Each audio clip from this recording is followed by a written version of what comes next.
नमस्कार दोस्तों, PNWD YouTube channel में आप सभी का स्वागत है। आज मैं UPHSC असिस्टेंट प्रोफेसर हिंदी विषय में जो उपन्यास लगे हुए हैं उसमें से एक उपन्यास मनु भंडारी का आपका बंटी लेकर के आया हूँ।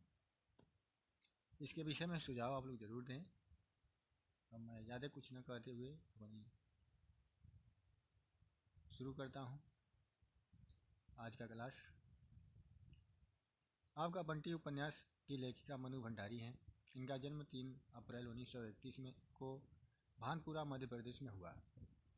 वर्षों तक दिल्ली विश्वविद्यालय के मिरांडा हाउस में हिंदी प्राध्यापिका के रूप में कार्य किया। विक्रम विश्वविद्यालय उज्जैन में प्रेमचंद्र सृजन पीठ की अध्यक्ष रही। ये महत्वपूर्ण है, इसे आप लोग ध्यान दें। उनके बचपन का नाम महेंद्र कुमारी। इसमें आप लोगों को दो ही देखना है। पहला, विक्रम विश्वविद्यालय उज्जैन में प्रेमचंद्र सृजन पीठ की अध्यक्ष रही हैं, और दूसरा उनके बचपन का नाम महेंद्र कुमारी। अब आगे देखते हैं। आपका बंटी उपन्यास का प्रकाशन 1971 में हुआ। लेखिका ने यह उपन्यास अपने पति राजेंद्र बाबू को समर्पित किया है। ये क्वेश्चन बन सकता है कि यह उपन्यास किसको समर्पित है, तो राजेंद्र प्रसाद यादव यानी राजेंद्र बाबू को समर्पित है।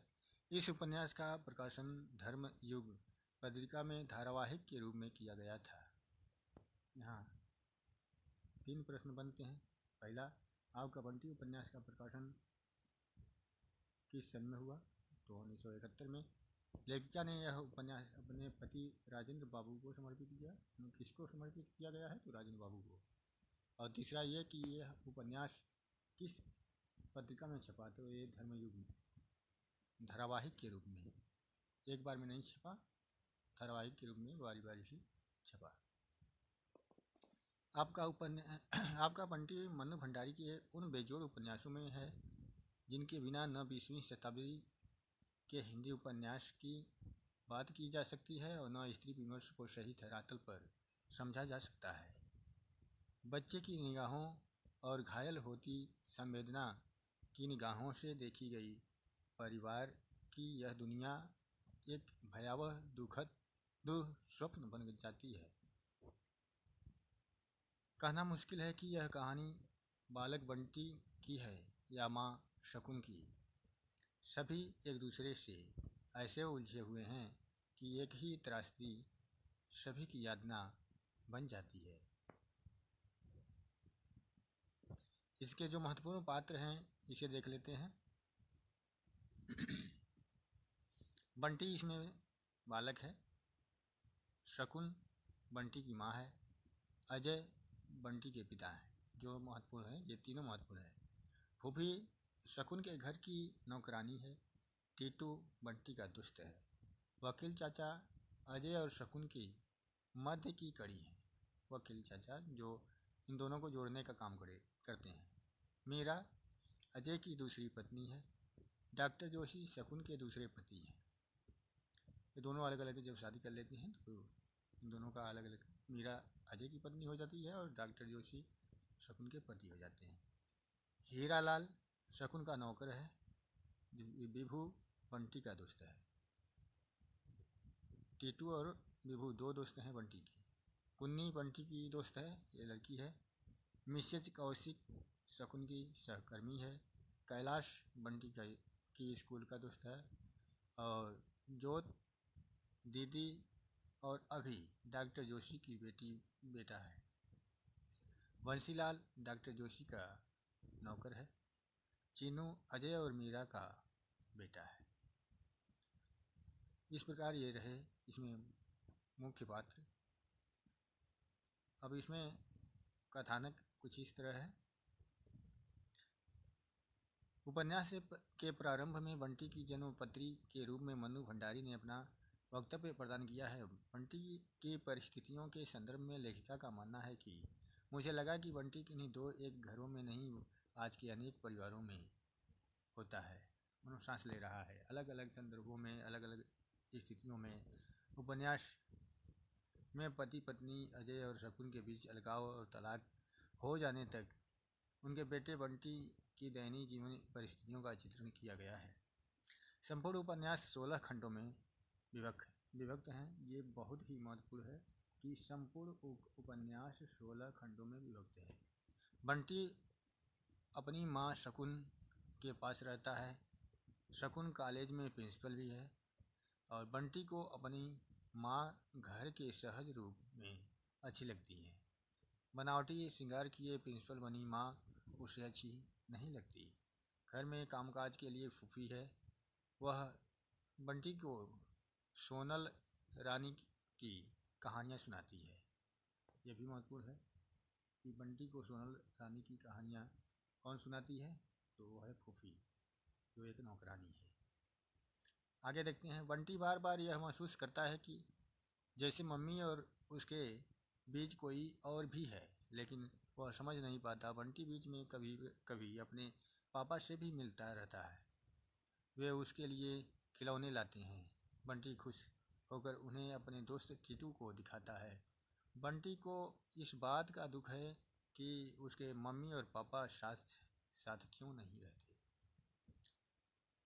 मम्मी उसे पापा के बारे में कोई बात क्यों नहीं बताती है।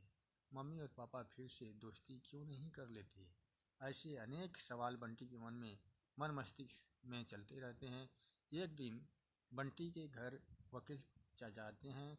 वे जब भी आते हैं पापा की कोई बात और खिलौने लेकर आते हैं, लेकिन इस बार बंटी को कुछ अजीब लग रहा है। वकील चाचा शकुन को बताते हैं कि अजय मीरा के साथ खुशी से रह रहा है, यानी कि जो बंटी का पिता अजय है वो दूसरी शादी कर लिया है मीरा से और उसके साथ खुशी से रह रहा है। उसने तलाक का फार्म भिजवा दिया है। उन्हें भी आगे अपने जीवन के बारे में सोचना चाहिए। बंटी की माँ बंटी को मम्मी का उदास चेहरा अच्छा नहीं लगता है। वह टीटू के माध्यम से मम्मी पापा के संबंधों को समझने की कोशिश करता है। अजय के सेटल होने की सूचना शकुन को परेशान कर देती है। इस प्रकार आगे बढ़ता है। फार्म भिजवा दिया है। ये जो है आगे बंटी क्या कर अजय के सेटल होने की सूचना शकुन को परेशान कर देती है। शकुन के लिए अजय के साथ रहने की यंत्रणा भी बड़ी विकट थी और अलगाव का त्रास भी। वकील चाचा शकुन को सुझाव देते हैं कि बंटी को हॉस्टल भेज देना चाहिए, मगर शकुन 8-9 साल के बंटी को अपने से दूर नहीं करना चाहती। ये भी महत्वपूर्ण है कि बंटी कितने साल का है जिसे शकुन अपने से दूर नहीं रखना चाहती है, तो 8-9 साल की है, ये पूछ सकता है। वकील चाचा कहते हैं कि मुझे डर है शकुन, कहीं तुम अपना अकेलापन ख़त्म करने के चक्कर बंटी का भविष्य ही न ख़त्म कर दो। वकील चाचा इस पर बहुत मंथन करते हैं और कहते हैं शकुन से कि कहीं तुम अपने अकेलापन को ख़त्म करने के चक्कर में बंटी का भविष्य ही ख़त्म न कर दो, इसे ध्यान दो। इस प्रकार ये कहानी आगे बढ़ती है।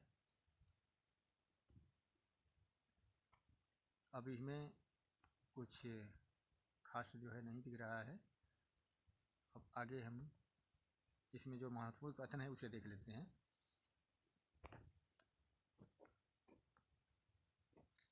जब आदमी एक जगह धोखा खाता है तो उसे लगता है सब जगह धोखा ही धोखा है, पर ऐसा होता नहीं है। यह वकील चाचा का कथन है। दूसरा कथन है, अपने मन को मार लो, बस यही सबसे बड़ी तपस्या है। यह शकुन का कथन है, जो कि बंटी की माँ है। मनुष्य जब भी अपने भीतर बहुत गिल्टी महसूस करता है तो तर्क से वह अपने को जस्टिफाई करता रहता है। अपने हर गलत काम को जस्टिफाई करता रहता है। न करे तो इतना अपराध बोध ढोकर वह जी नहीं सकता। जहाँ जस्टिफिकेशन है वहाँ गिल्ट है। ये भी शकुन का ही कथन है। उम्र बीत जाने से कौमार्य और यौवन नहीं बीत जाता। ये भावनाएं तो केवल तृप्त होकर ही मानती हैं, वरना और अधिक बलवती होकर आदमी को मारती रहती। इसी प्रकार दूसरा कथन भी शकुन का है, औरत कहीं कहीं पहुंच जाए, औरत कहीं की कहीं पहुंच जाए, फिर भी पुरुष का साथ उसके लिए कितना ज़रूरी है, यह आगे और डाल कर दिया गया है। पर वह साथ हो सही अर्थों में। औरत कहीं की कहीं पहुंच जाए, फिर भी पुरुष के साथ उसके लिए कितना ज़रूरी है, पर वह साथ हो सही अर्थों में। यह भी शकुन का कथन है जो बहुत ही महत्वपूर्ण है। अपने को पूरी तरह देखकर निद्वंद भाव से समर्पित करके आदमी कितना कुछ पा लेता है। ये भी उसमें एक कथन है। आदमी शायद कन्फेस इसलिए नहीं करता कि दूसरों की नज़रों में गुनहगार बनकर अपनी नज़रों में बेगुनाह हो जाए। बच्चों का गुस्सा, बच्चों का मान, बच्चों का अहम कितना छोटा और कितना निरीह होता है सब कुछ। ये महत्वपूर्ण कथन है इसमें। इस प्रकार ये रहा आपका उपन्यास, आपका बंटी। ये कैसा रहा इसे आप ज़रूर बताएं, और अगर जो नए हैं तो लाइक करें, शेयर करें, सब्सक्राइब करें। बहुत बहुत धन्यवाद।